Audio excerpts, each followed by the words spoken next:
আসসালামু আলাইকুম। প্রথমে আহ, কি বলবো, আমি আপনাদেরকে একটা জিনিস দেখাচ্ছি। বাবা দেশের বাইরে থাকে, বাবার জন্য ছেলেকে বরফ দিয়ে রাখা হয়েছে, নইলে ছেলেকে রাখা যাচ্ছে না। আপনাকে একটু দেখাই, মানে কতটা কষ্টদায়ক, যা বুঝাইতে পারবো না, বা আপনারা আমার থেকে ভালো বোঝেন। দেখেন, দেখেন কি অবস্থা। মানে আমার আমার ওয়াইফ তো তাকে বোঝানো যাচ্ছে না, শুধু কান্না, শুধু কান্না করতেছে। মানে কেন আমাদের দেশে এইগুলো হচ্ছে আমরা বুঝতে পারতেছি না। আমার ওয়াইফ শুধু কান্না করতেছে এই কারণে, যদি আমার ছেলের ক্ষেত্রে যদি এমনটা হতো, তুমি যদি বাইরে থাকতে, তুমি যদি সৌদি আরবে থাকতে, তাহলে কেমন হতো, তাহলে ওই মা বাবার কি পরিস্থিতি। আমি আবার দেখাই, দেখেন ছোট বাচ্চাটাকে দেখেন, বরফ দিয়ে রাখছে, দেখেন দেখেন। কি বলবো বলেন, আমার ছোট বাচ্চাটাকে আমি স্কুলে যেতে দেই নাই। আমার বড় ছেলেটা পাবনা মাদ্রাসা জামিয়া আশরাফিয়ায় থাকে। কালকে ছুটে চলে গেছি আমার ওয়াইফের সঙ্গে, যে আগে ছেলের কাছে যাই। তাহলে যে মা বাবার সন্তানগুলো চলে গেছে, তাদের কি অবস্থা, মানে কিচ্ছু ভালো লাগতেছে না। খাবার দাবার ঘুম যেখানে যাই, কোথাও ভালো লাগতেছে না। আমার ওয়াইফ বারবার এই ছবিগুলো নিয়ে আসি আমাকে দেখাচ্ছে আর কান্না করতেছে। আমার ছোট ছেলেটার মতোই দেখেন, দেখেন কে ঠিক থাকবে এটা দেখার পর বলেন। যার ভিতরে এক তিল পর্যন্ত দয়া মায়া আছে, সেও ঠিক থাকতে পারবে না এইটা দেখার পর। আর সারা বাংলাদেশ কান্নায় জর্জরিত, সারা বাংলাদেশ। বড় মানুষ চলে গেলে তাও মানা যায়, ছোট ছোট মাসুম বাচ্চারা।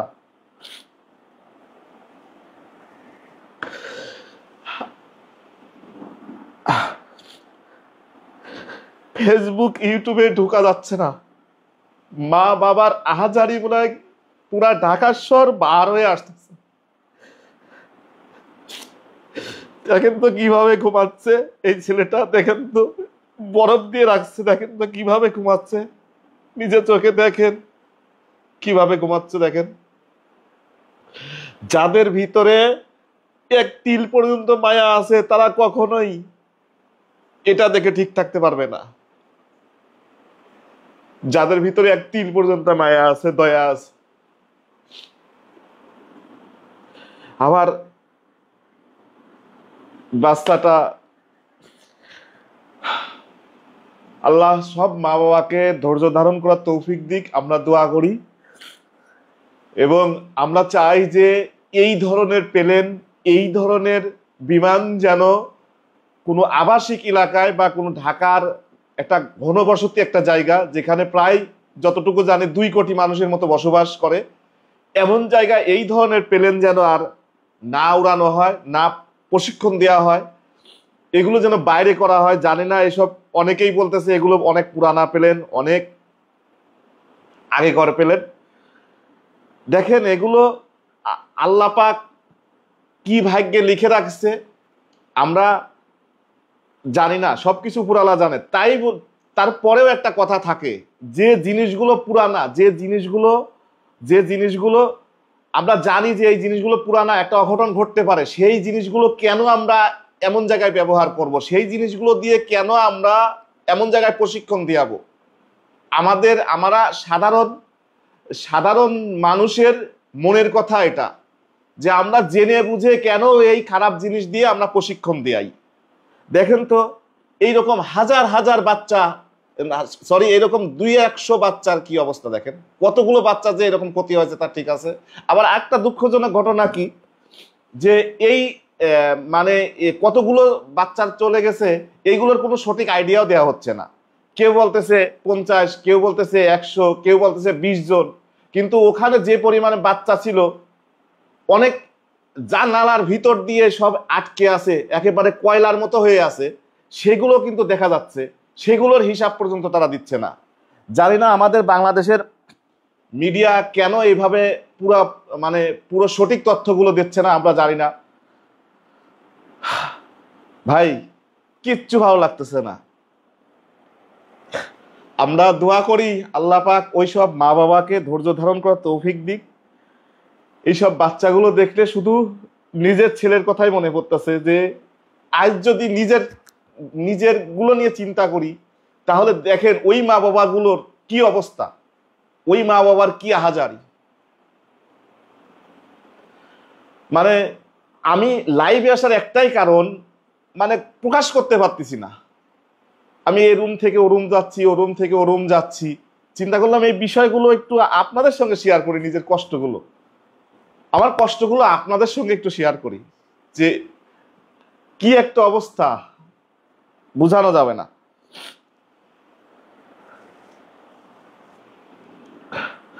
যাই হোক, আমি আবারও বলি যে আল্লাহ পাক ওই বাবাকে ধৈর্য ধারণ দিক, করার তৌফিক দিক, যে বাবা নিজের ছেলেকে রেখে দেছে এবং বলেছে যে আমি না আসা পর্যন্ত আমার ছেলেকে তোমরা দাফিন দিও না, দাফিন করো না। দেখেন আমি আবার দেখাই, দেখেন বরফ দিয়ে রাখছে কিভাবে, দেখেন সম্ভবত চায়ের পাতা দিয়ে বরফ দিয়ে এইগুলো রাখা হয়েছে। দেখেন দেখেন কি অবস্থা, আপনারা হয়তো ফেসবুকে অলরেডি দেখছেন। আপনারা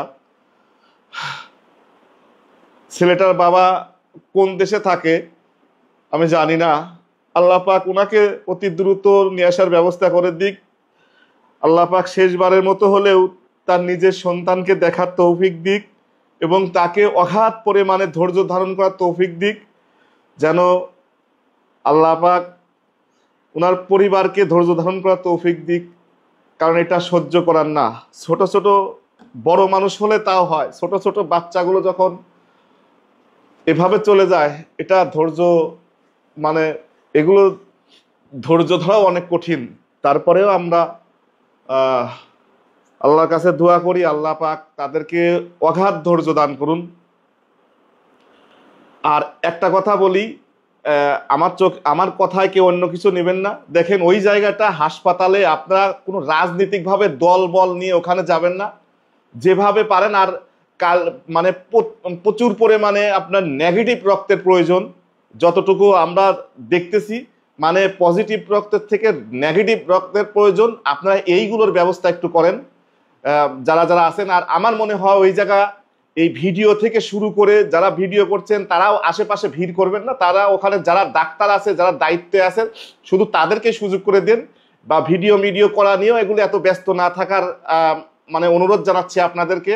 এবং মানে প্রচুর পরিমাণে মানুষ দেখা যায় যে ভিডিও করার জন্য অনেক মানুষ ওখানে ভিড় করতেছে। এই মানুষগুলো একটু ওখান থেকে সরে আসেন, যেন ওখানে একটু মানে একটু ফাঁকা রাখা ভালো, যেন ডাক্তাররা অনায়াসে চলাচল করতে পারে, বা যারা ওখানে দায়িত্বরত আছে তারা যেন ঠিকভাবে তার দায়িত্বটা পালন করতে পারে। আমরা এটাই আশা করব। কারণ দেখেন এমন একটা অবস্থা, মানে বলার মতো না। শুধু একটাবার বলবো যে নিজের জায়গা থেকে চিন্তা করেন, নিজের বাচ্চাদের নিয়ে চিন্তা করেন যে কেমন অনুভূতি আসে। ঠিক ওখানকার ওই বাচ্চাগুলো নিয়েই যদি এইরকম চিন্তা করেন, ওই মা বাবাগুলোকে ধৈর্য ধারণ করার তৌফিক দিক। আমরা সব সময় তাদের জন্য দোয়া করি। তাছাড়া আমরা আর কি করতে পারি বলেন, কি করতে পারি আল্লাহর কাছে দোয়া করা ছাড়া এই মানুষগুলোর জন্য?